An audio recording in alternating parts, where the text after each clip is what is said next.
Welcome to the Press for Conversation podcast. I'm Mr. Layback Corey. Yes, I'm back. We got a special guest in today, man. This man is a music entrepreneur.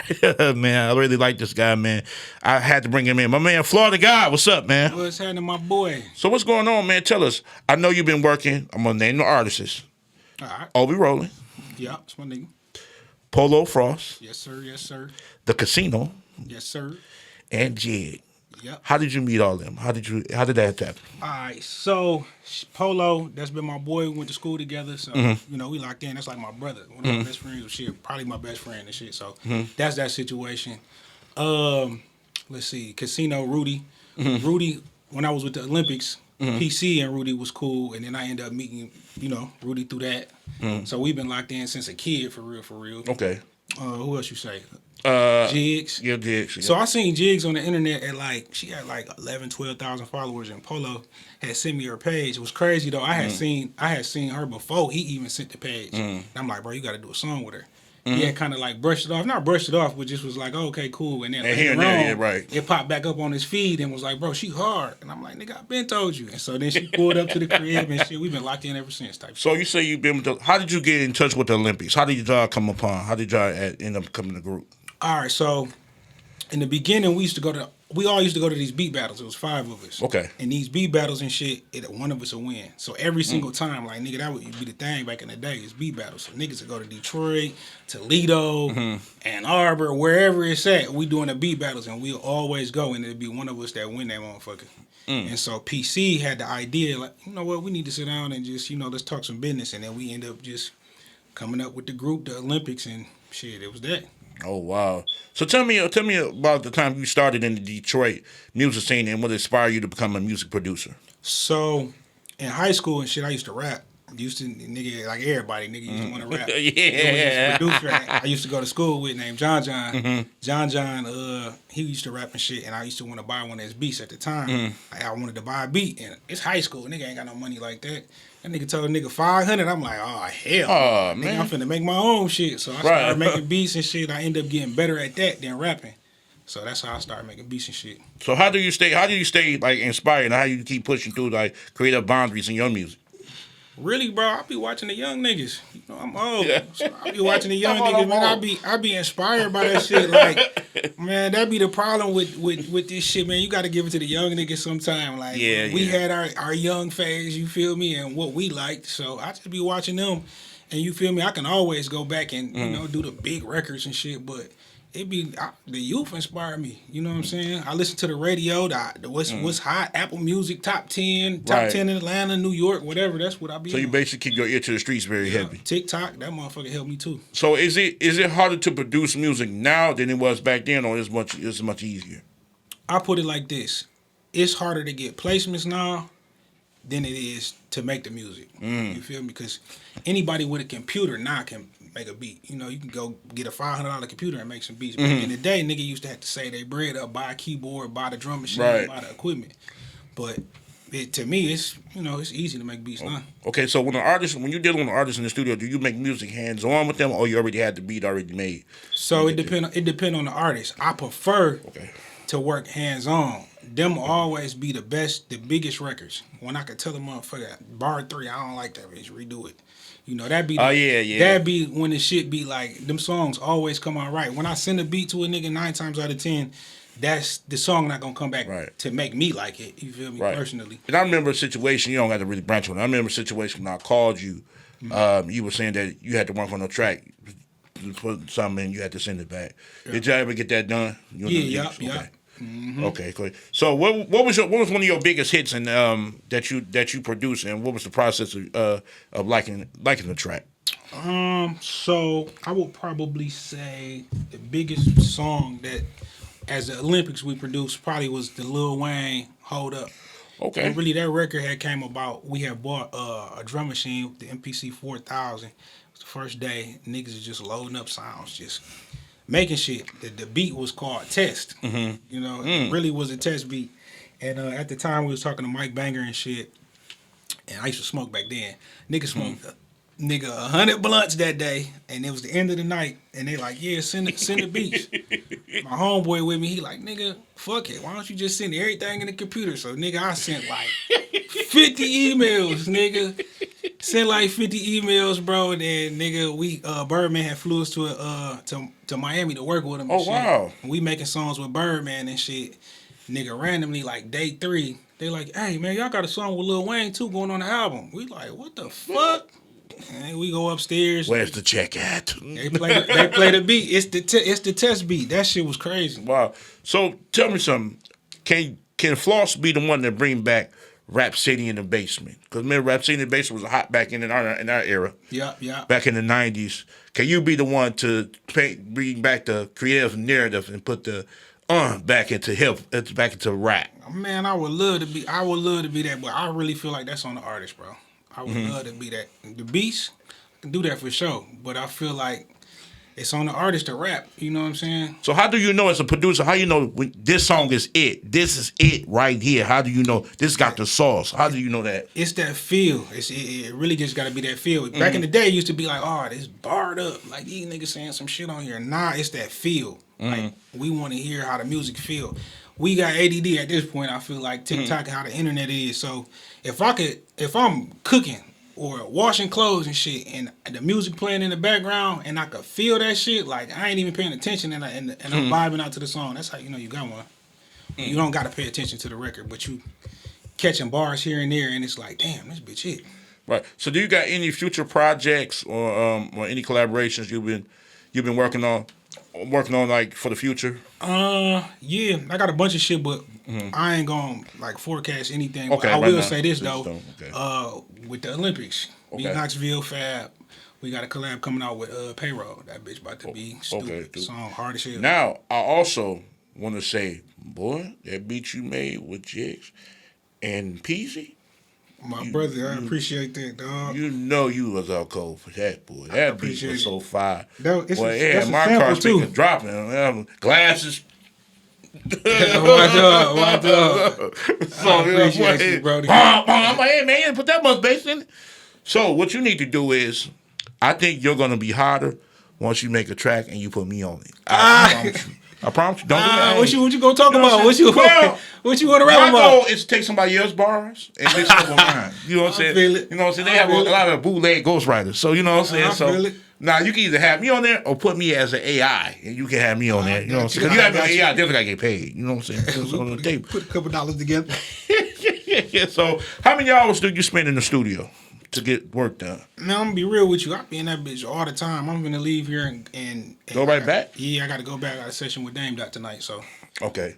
So do you ever run into like I say a writer's blockage? Do you ever run into like a blockage? Like Absolutely. how do you release that inner blockage? Like do you go for a walk? Do you I go to the gym and I play Fortnite. Oh, yeah. That's what I'm gonna do. Well, you know they do GTA is dropping too, so you might want to play that. Yeah, I'm gonna hop on that too. 007. For You know what I'm sure. saying? Yeah, you know, Fortnite, you get in and out. Shoot somebody and don't go to jail for it. I'm on it. I feel it. Yeah. So, I mean, because I know you probably been there for like 12, 14, sometimes 14 hours. You guys, producers really, y'all got a hard job. Because you got to, not only y'all make the beat, but you got to mix it and master it. Yeah, I will say this. As a producer, that's the hardest part. Like, you get a lot of niggas that just make the beat. I'm the nigga that's going to make the beat, help you write the motherfucker, mix the song, master the song, send the bitch, do everything I got to do, record the motherfucker. Mm-hmm. Like that, it'd be a lot to it. You feel me? So you gotta be locked in there. You know what I'm saying? Now let's talk about the artist, your artist, Jigs. I consider her your artist. Nah, she ain't my artist. Not okay, her. That's my dog though. Well, reason why I said it because she put trust in you. Yeah. No, we put trust in each other. Okay, yeah. So y'all build off each other, which is good. You know, Kobe once had Shaq, so let's work about that. Facts. That's so, how have you having to mentor her in her career and her success? I feel like it go both ways. So okay. It's not even like that. Like, bro, Jigs, when you see her rapping and all of that shit that's going on with her, bro, that's really her personality. Yeah. Like, she really gonna walk in the room and it's all eyes on Jigs. You feel me? Oh yeah. So it's kind of like I kind of figured out a way to to capture, you know what I'm saying, what we seeing and what we feeling. Right. You know what I'm saying? When we see Jigs, you know, Jigs, she cut into me like 2 weeks ago. Not cut into me, but she said some real shit. She like, I need you to be in a good mood so I can be in a good mood. That's right. You know, the shit always work when we both be in a good mood. Yeah, I could be feeling fucked up. Right. But once we get together, I know, all right, flip that switch. Yeah. Be in a good mood. Yeah, we gonna make it hit. Right, because like they say, Michael Jordan had Scottie Pippen, and Scottie Pippen had Michael Jordan. So if you want to put it together, you want to win a championship. So that's how I look at you guys' dynamic. Because Jigs, she's a nice artist, man. If y'all ain't heard of Jigs, man, go. I am Jigs. She dope. I met her. That's crazy. I met her at the gas station in person. I was playing her song, and she was like, she looked over, yeah, bitch, yeah. You know what I'm saying? You know how she get. You know what I'm saying? Yeah, yeah. But I like that about her because she's her. But I also, man, I was listening to some of your beats, and y'all, boy. Yeah, I appreciate it, dog. These streets finna be rocking, boy. I appreciate it. We got something up our sleeve, man. We trying to do the right rollout with it. Right. So have you got? I know you have, like you said, Lil Wayne. So I know the Olympics made a beat for Rick Ross as well. Yeah. Have you ever got any more reach out to celebrities during that time? Yeah, I mean, we got a lot of shit. So we used to be signed to Rick Ross. Okay. So when we first started the group, what happened? We first started the group by living in Taylor. We ended up signing with Ross for 2 years. Okay. We used to fly out to Atlanta, to his crib in Atlanta, and just work for weeks on shit. So Ross, DJ Khaled, Future, okay, T Grizzly. These are all artists I got plaques with. Tyga. So yeah, it's a lot of the list long as hell for real. Young Dro, Birdman. I said Jeezy. Who else? It's a lot of motherfuckers. Mm-hmm. So where can Flawed Guy go from here as far as talents? Where can you take your talents up as far as levels? Where can you go from here? Man, shit, the spaces is all we know. I'm trying to go through that motherfucker. So right. I mean, all I'm trying to do for real at this point, I done did the songs with the celebrities. I know what they look like. I know the trajectory. I just feel like for me, my goal is to find an artist, which Polo, Jigs, Rudy, and just lock in with them and go up from there. Because I feel like you always talk about Lil Wayne and Manny Fresh. We talk about Future, ATL, Jacob, Metro, Future, like Weezy and Thug. I feel like that's my next. That's what I'm working on. Like I just want to go up with an artist. It take Keith and Sexy Red. Like you want to lock in with an artist and go up together as a producer. That's the move. I feel like. You know, so crazy. What if you just up 12 o'clock, midnight. You just got through making the fire beat, and you get a phone call from like Beyonce's people to make that private blow. It can happen. I'm speaking in existence for you. Even it's like, because I think Jay-Z is creeping around making a new album. He'd be like, man, I like this guy, Flawed Guy. And he just call you out the blue. How would you handle that? Shit, I probably ain't going back to sleep. Probably ain't going back to sleep. But opportunities happen at the most weirdest time, y'all. You can be anywhere. Somebody just call you out the blue, or Instagram, you'll be like, you never know who's watching you. Like, yeah, that's the real shit. You never know. You know what I'm saying? Because like I said, the audio group, my man Spikes, he hit me up personally, and he was like, man, I got this guy, Flawed. And I went to go look. I'm like, this dude fire. I should have been had him on here. So I was hitting you up and look up here. You know what I'm saying? But I'm glad you here, man. I'm glad you sharing your story with us. How old was you when you started producing? Like, how old was you? I'd probably say like 16, 17. I was in high school, so. Yeah. So who was your favorite artist coming up? Because, back then. This going to make a lot of niggas mad. Absolutely Jay-Z. Man, yeah. Man, niggas hate Jay-Z. I don't know what the fuck going on. Well, anybody hate people that he talented. I mean, he just natural. You know what I'm saying? That's rap. I mean, you know what I'm saying?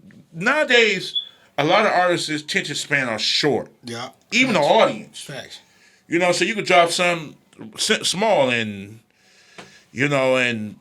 in minutes, you see what Young Miami dropped. Scamming ass niggas that. You know what I'm saying? Like, yeah. And 42 Dub wrote the song. They saying that. I think he did. They saying that. I don't know. Okay, well, later for all that. But I know Jay-Z was a part of mine growing up too. and this and that. And that's why I look at how when you all be rolling, all y'all was in the studio, and it reminded me of an image of Rap City in the basement. That's why I asked you. Have you ever thought about bringing an artist and just rapping over okay, that's what you like said that? Yeah. See, I've been watching. That'd be hard. Yeah, that'd be hard. That is a good idea. Yeah. Especially, I'm thinking. I know exactly what video you said. It kind of did look like that. It did though, because everybody was in the room. It was a vibe. Like Say It Ain't Tone. Rapping. It's Tone album coming out. Yeah, we got a song. Say It Ain't Tone. Yeah, I ain't heard from him in a while. We about to drop an album. Actually, the session tonight with Dame and Tone is tonight. That's what I like, man. Oba, the song that's about the intro for Tone new shit is Oba, Snap Dogg, Tone. I like Snap Dogg, man. I like Snap Dogg Code, man. I'm trying to get him on the platform so bad.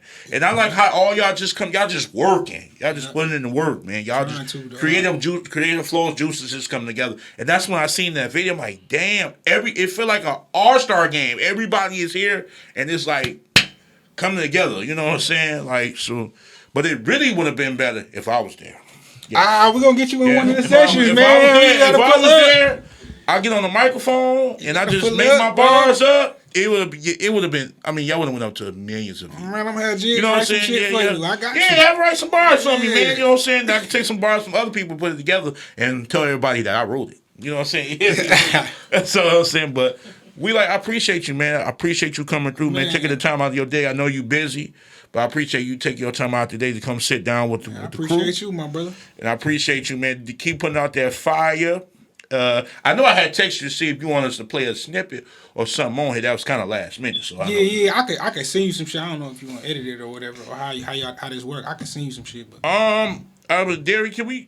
I'm gonna talk to my team. Is it okay if we can send something he can play it before we get out of here, or we? Oh no, you ain't got to do that. I was saying after the fact. Oh, after the fact. Okay, yeah. We can play something after the fact. But we appreciate you just doing overall, just coming through, man. And like I said, for the people that want to get in touch with you for business inquiries and everything, how can they reach out to Flawed the Guy? Instagram, shit, Flawed.